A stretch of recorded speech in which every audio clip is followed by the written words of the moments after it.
What did you say? You can do it! Say it, Adam! Say it again! Come here! You're not my dad. You never were.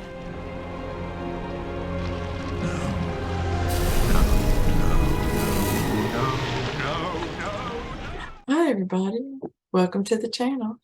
This is where we discuss the principles of mind that govern our lives, and they are principle. And mind is over matter. So the mind comes first. And with the mind has come ego, what we call vanity. Okay, and what a big ego. Yeah, that's what I mean about it. You know, a decision has to be made about balancing the ego and the spiritual side that comes first. I mean, there's, people can take it to extremes. And if you haven't really gotten rid of your ego, now you're being spiritually vain. Okay, you think you're doing right.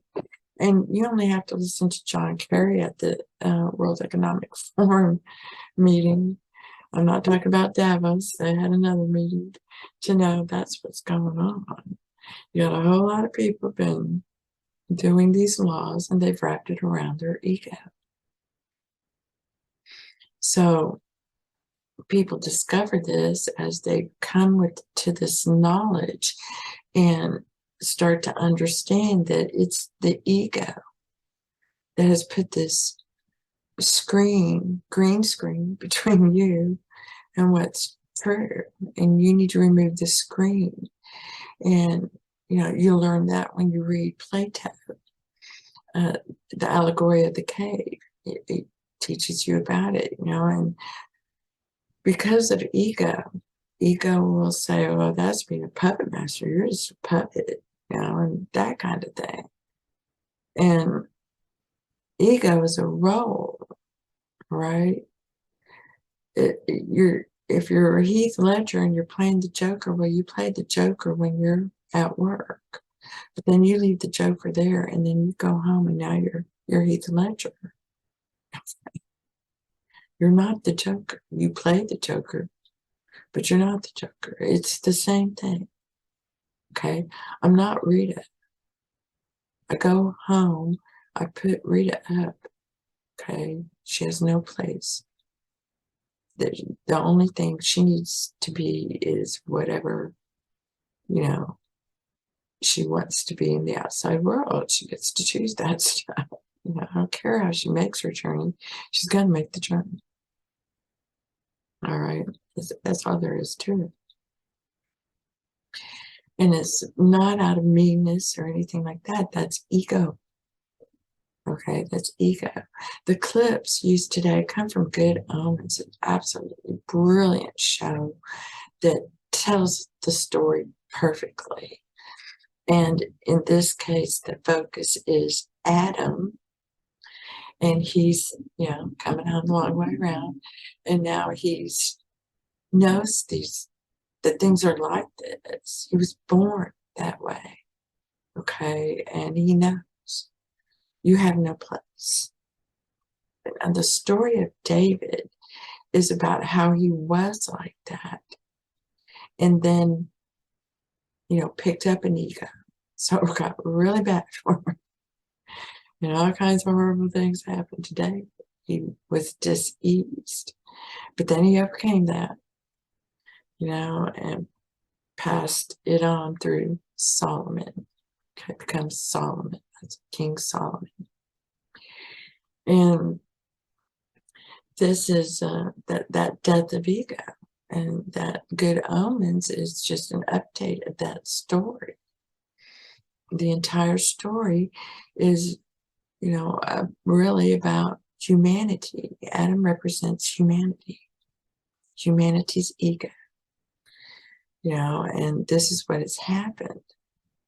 The ego's been being filled up little by little, little by little, little by little. But of course, it had to, come through pain and suffering, and it gets burned off. No more ego.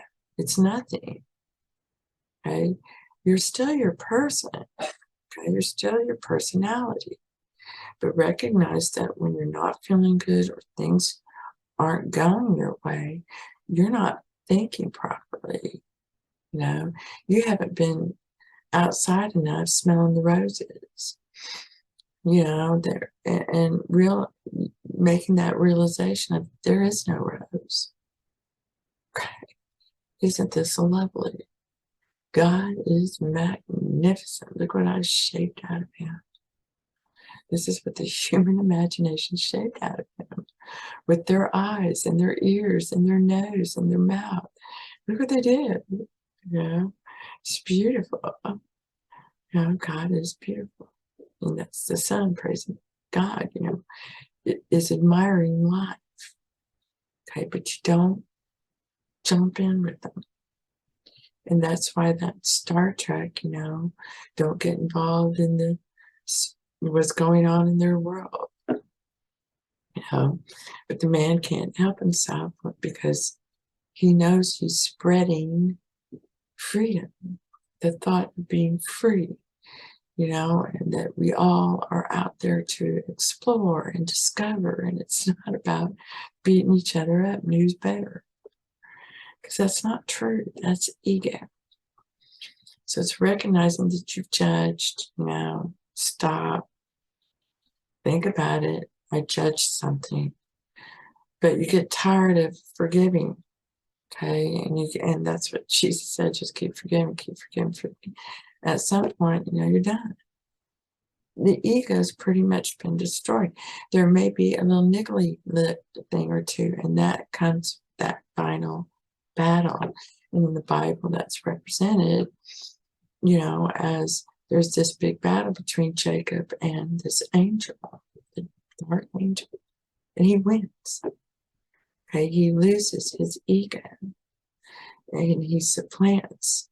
Now he's humble, he's gracious, I love you, brother. He forgives Esau before that happens, but now it's an outpouring of joy, that things really have changed and it's all good. We both made our fortunes and it's, I love you, brother, and here we go. So it's, do you want to put up with the slings and arrows? So the way to get rid of it, to get rid of the ego, is going to silence and building that wall, that space between yourself and the outside world. And only you can determine how big of a space that needs to be.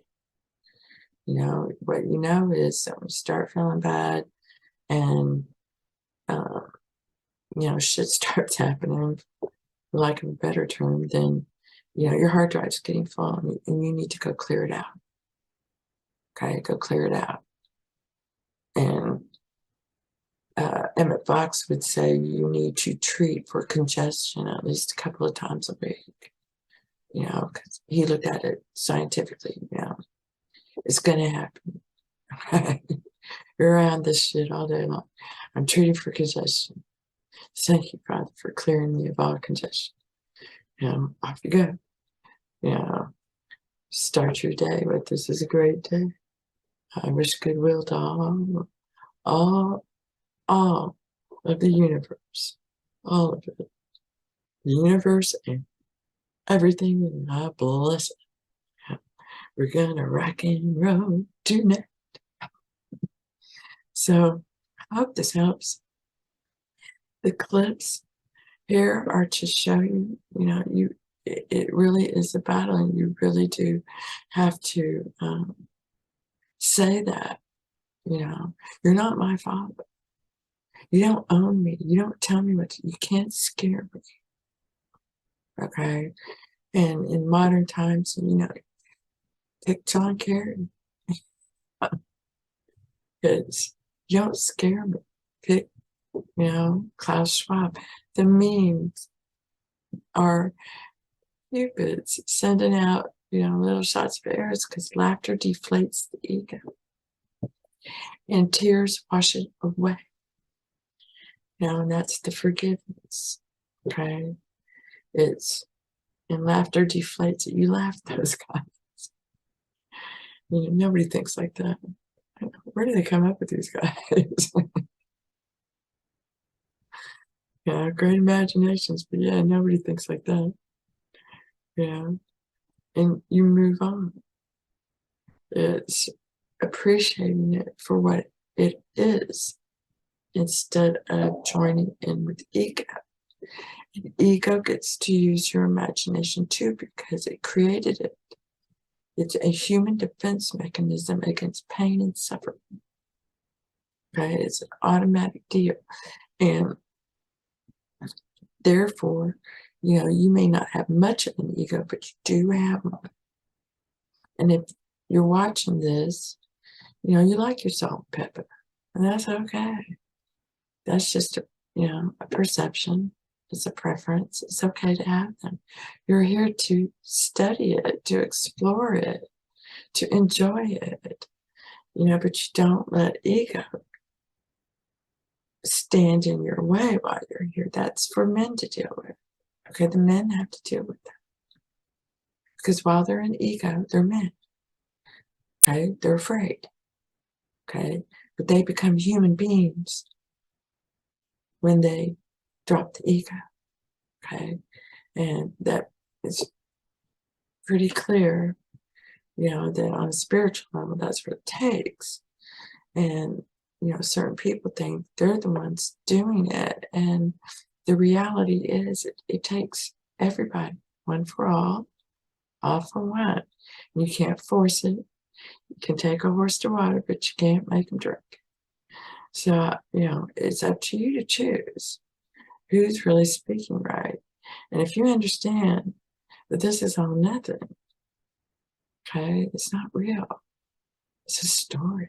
The story of life. It's a great story. I want to live the good life now. You guys need to shut up. That's killing the ego. Okay? You can do it in a big fell swoop like Hercules, clearing out Charon's stables. But or Chiron's stables. But you do that through prayer. And as Emmett Fox would say, treat it. Thank you for, taking my ego away. Which, if you've asked for taking fear away, then you've been chipping away at it anyways. So I hope this helps. Blessings to you. And thank you. Thank you for being you.